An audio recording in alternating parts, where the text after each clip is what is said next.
Ia datang kala nalar tidur, di balik lampu yang tampak jujur. Bukan gigitan, tapi gugur. Kepastian pun ikut kabur. Bayangkan ini, seekor nyamuk tak berbunyi, tak berbayang, tak berjejak. Ia tidak mengejar kehidupan, tidak tertarik pada detak jantung. Ia hanya mengincar sesuatu yang lebih dalam, kepastian. Dan ketika ia berhasil menyerapnya, yang tersisa hanyalah getar kekosongan. Dora nyamuk bukanlah makhluk, ia adalah selubung. Ia adalah metafora gelap dari keheningan yang terlalu lama dibiarkan. Seperti bisikan yang tidak pernah terucap, tapi pelan-pelan menggerogoti kesadaran. Dora tidak memburu tubuh, ia memburu keyakinan. Ia hadir ketika penduduk Aratnasun mulai ragu, dan menjadi nyata saat mereka berhenti berpikir. Tak bisa dilihat, tak bisa didengar, tak bisa dilarutkan, karena Dora adalah diam itu sendiri. Dalam pandangan Heraklitus, yang tak terlihat mengatur hidup lebih dari yang terlihat. Dora nyamuk adalah kiasan hidup dari frasa itu. Entitas gelap yang tidak datang saat warga Aratnasun waspada, tapi saat mata tertutup dan hati lelah menunggu arti. Dan mungkin mereka tidak tahu bahwa ia sedang berada tepat di atas kepala mereka untuk menidurkan keyakinan.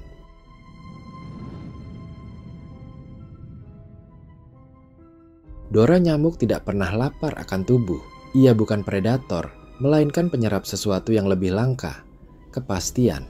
Di Aratnasun, kepastian adalah nyala kecil yang membuat warga tetap berdiri, dan Dora mengendap untuk memadamkannya. Ia memilih warga Aratnasun yang paling teguh keyakinannya, lalu perlahan, tanpa jejak, menghirup kepercayaan yang tertanam paling dalam. Makhluk ini tak tertarik pada Saribauti atau energi kasat mata lain. Ia mendekati pikiran yang kukuh, lalu melunakkannya menjadi abu keraguan. Saat seseorang tak lagi tahu apa yang benar, saat cahaya terang terasa seperti ilusi, di sanalah Dora telah bekerja. Dalam pandangan Simone Weil, imajinasi adalah kekuatan kejahatan yang paling besar karena ia menciptakan kepastian palsu. Dora nyamuk adalah gema dari kalimat itu. Ia tidak menyerang lewat kekerasan, tetapi lewat penggantian. Mengganti realitas dengan rasa tak tentu, membuat warga Aratnasun hidup dalam keraguan konstan.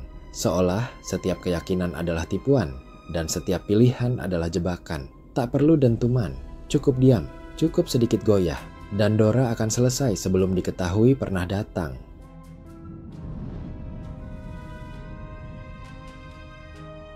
Dora nyamuk tidak bergerak seperti makhluk hidup lainnya. Ia tidak berjalan, tidak terbang, ia tidak meracau, tidak melesat. Ia hanya hadir ketika tak ada yang melihat. Seperti mitos kuno yang tak pernah tercatat, tapi terus diwariskan lewat desas-desus dan gelisah malam. Saman Brembo, penjaga raksasa yang dulu memberi makan kupu-kupu, pernah terkecoh. Saat matanya memandang lurus, Dora tidak ada. Tapi begitu ia menoleh ke arah lain, sesuatu mengganggu irama semesta. Sedikit retak di batas logika, cahaya yang bergetar. Lelah yang datang entah dari mana. Itulah tanda Dora sedang bergerak. Ia adalah antitesis dari kesadaran. Ia hanya ada dalam jeda antara perhatian dan kelengahan. Bukan karena lemahnya penjagaan, tapi karena manusia, bahkan penjaga sekelas Saman, tak dirancang untuk mengawasi keheningan total. Sebagaimana dikatakan oleh Michel Foucault, kekuatan terbesar adalah yang tak terlihat, namun mampu mengatur gerak tanpa paksaan. Dora adalah kekuatan itu. Ia tidak melawan sistem terang Aratnasun, tapi mengintai dari sela-selanya, menyusup lewat jeda, menyelinap dalam pandangan yang terlalu percaya pada cahaya. Ia bukan ancaman dalam bentuk biasa. Ia adalah koreksi yang diam dari semesta atas kesombongan makhluk yang merasa selalu terjaga.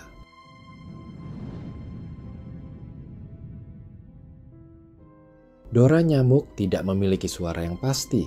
Tidak ada dengung, tidak ada desir, tidak ada getar sayap seperti nyamuk biasa. Ia adalah senyap yang membeku, manifestasi dari keheningan yang terlalu padat untuk dipahami, terlalu dalam untuk ditebak.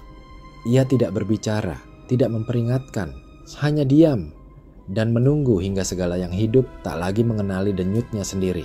Dontol Irbibo, pemimpin Bauti yang dikenal cerewet bahkan dalam tidur, pernah kehilangan satu kaumnya begitu saja. Bukan karena serangan, bukan karena ledakan, hanya karena entitas itu hilang ke dalam sunyi. Ketika ditemukan, matanya kosong, tubuhnya utuh, namun tak lagi ada percikan keinginan di dalamnya. Seolah saripatinya telah diserap oleh sesuatu yang tak bersuara. Dalam pandangan Ludwig Wittgenstein, apa yang tidak bisa dibicarakan harus dilewatkan dalam diam. Dora adalah diam itu sendiri. Ia melampaui deskripsi, melewati wacana, dan tinggal di tempat di mana bahasa sudah menyerah. Warga Aratnasun tidak bisa melawan apa yang tidak bisa mereka tangkap. Ketika keheningan menjadi senjata, maka satu-satunya pertahanan adalah kesadaran yang tidak pernah istirahat. Dan itu, pada akhirnya, adalah bentuk penyiksaan paling purba. Dora nyamuk tidak mencari kelemahan fisik. Ia bersarang di dalam kepala yang kosong, di ruang batin yang kehilangan makna, di tengah pikiran yang tidak berpikir. Semakin seseorang dari Aratnasun abai terhadap dunia di sekelilingnya, semakin Dora tumbuh. Ia tidak perlu menembus kulit atau meneteskan racun. Ia cukup tinggal di ruang yang dibiarkan kosong. Di sanalah kekuatannya tumbuh. Di antara pikiran-pikiran yang tak selesai, di jeda antara niat dan eksekusi, di tengah kalimat yang digantung tanpa makna.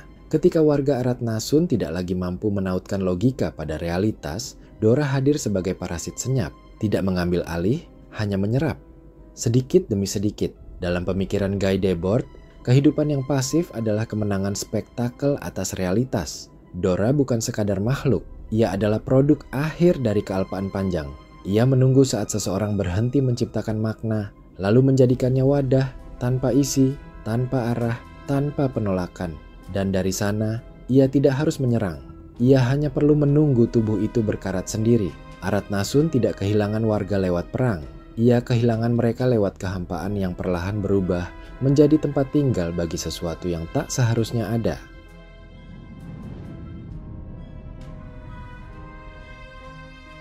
Tidak semua entitas kegelapan setia kepada rajanya. Dora nyamuk, misalnya, tak pernah benar-benar mengabdi kepada Sigit Rendang. Antara keduanya hanya ada toleransi rapuh, bukan loyalitas. Dora adalah sahabat karib dari Yonomulet, pesaing takhta yang tenggelam dalam bayangannya sendiri. Saat Sigit Rendang dan Yonomulet bertarung dalam bentrokan terdahsyat di sejarah Dark Aratnasun, Dora tidak memilih sisi terang atau gelap. Ia memilih bayangan yang ditinggalkan. Persahabatan mereka bukanlah soal ideologi, tetapi persamaan luka. Yonomulet, yang kehilangan segalanya demi takhta yang tak pernah bisa digenggam, melihat Dora sebagai sisa dari kehendak yang ditolak. Dora, di sisi lain, menemukan keheningan yang cocok dalam tatapan kosong Yono. Sebagaimana ditulis oleh Antonio Gramsci, pessimism of the intellect, optimism of the will. Tapi dalam diri mereka, keduanya dibatalkan. Tak ada kehendak, tak ada pengharapan. Hanya residu dari kekuasaan yang gagal. Dan itulah yang menyatukan mereka. Aratnasun gemetar bukan karena kekuatan mereka, tapi karena ketidakpastian yang mereka tanam. Ketika ideologi retak dan kepastian menguap, Dora menyusup melalui celah yang terbuka. Tak perlu pengikut, cukup sahabat yang hampir punah dan ruang kosong yang terlalu banyak.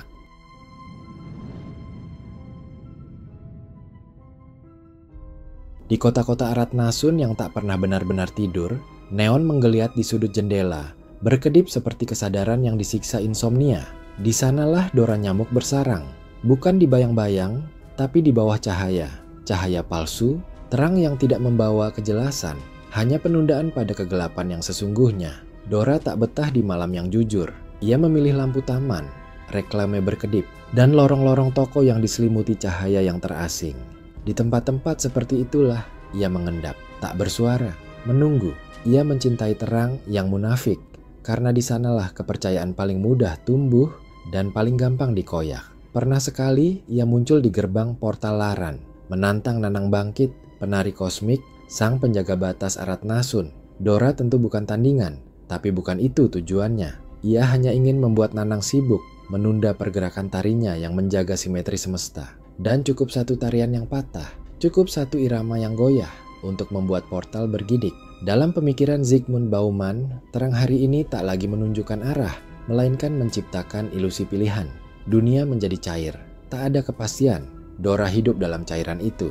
Ia menari pelan di antara keputusan yang ditunda, menyusup di antara terang yang tak memberi kejelasan.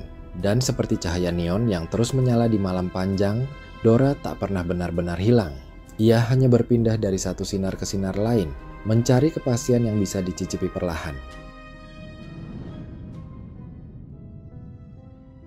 Dora nyamuk bukan pemangsa yang mencabik dalam satu gerakan. Ia adalah abrasi. Ia tidak menyerang, ia mengikis. Seperti angin panas yang meretakkan dinding rumah tua, ia datang pelan tapi pasti. Ia menggerus tidur warga Aratnasun tanpa sebab yang bisa dikenali, merusak ritme harian tanpa tanda luka, mengusik nalar sehat hingga pikiran tersesat dalam labirin tak bernama. Warga Aratnasun jadi marah tanpa sebab, lelah tanpa usaha, dan kosong tanpa akhir. Kebisingan dalam batin terus menggema, tapi tak ada sumbernya. Dora nyamuk hadir seperti gema kesalahan masa lalu yang tak pernah selesai. Dalam pandangan Gilles Deleuze, kekuatan sejati bukan yang menghancurkan, tapi yang membuat manusia kehilangan bentuknya. Dora nyamuk bukan hanya kekuatan, ia adalah deformasi. Ia mengaburkan batas antara nyata dan ilusi, kewarasan dan kegilaan. Namun, dalam kekacauan yang nyaris menggerogoti seluruh perbatasan selatan, datang Gret Konak. Bersama senjata balok miliknya yang menyimpan cahaya puing-puing waktu, ia menghantam ritme Dora yang licik. Zikuyus, sang pemanggil denting-denting dimensi, ikut membuka jalur resonansi. Bersama, mereka memaksa Dora nyamuk kembali ke celah-celah Dark Aratnasun, meski luka-luka eksistensial masih tersisa di dinding jiwa banyak orang.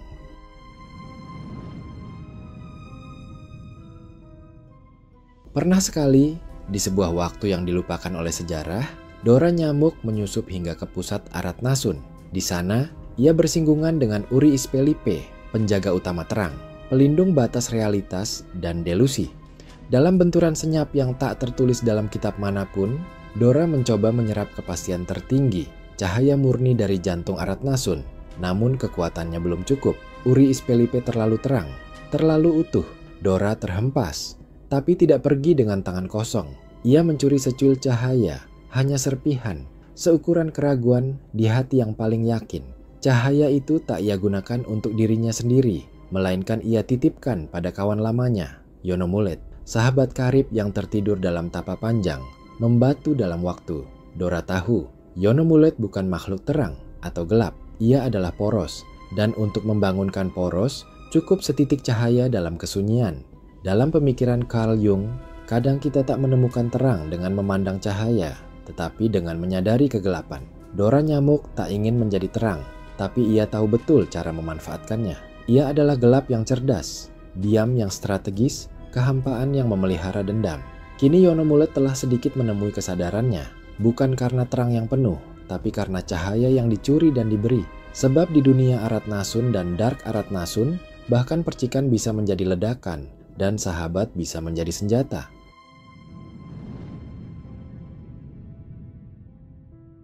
Ia tak pernah mengaum, tak pernah meledak. Tapi siapa yang bisa tidur dengan keyakinan utuh jika tiap malam ada sesuatu yang menyesap kepastian perlahan, halus, nyaris tak terdengar?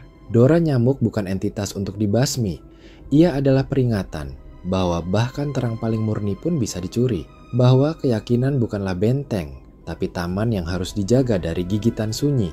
Ia tak menginginkan tubuh, jiwa, apalagi nyawa. Ia menginginkan sesuatu yang lebih dalam, keteguhan. Dan saat seseorang mulai ragu, hanya sedikit saja, itulah undangannya. Ia akan datang, diam-diam, di balik bayangan lampu tidur, di sela helaan napas terakhir dalam harapan. Dalam renungan Plotinus, pemikir mistik Yunani, di balik cahaya jiwa, selalu ada bayang-bayang bentuk yang belum selesai. Maka Dora nyamuk hadir bukan untuk mencemari terang, melainkan menegaskan bahwa setiap kemurnian adalah medan pertempuran antara bentuk dan kehampaan. Dan jika malam ini seseorang merasa tak lagi yakin pada apa yang semula dipegang erat, mungkin itu bukan keraguan biasa. Mungkin Dora sedang memakan prinsipnya, perlahan, tanpa suara, tanpa ampun. Tak semua gelap datang dari malam, kadang dari terang yang terlalu dalam. Ia tak menghilang, hanya tenggelam, menunggu keyakinan kembali karam. Yo, pengen kawin iki, yo, pengen icil iki. Pengen kawin? Lah yo. Kagak apa tebak malah. Hah? Kalau apa?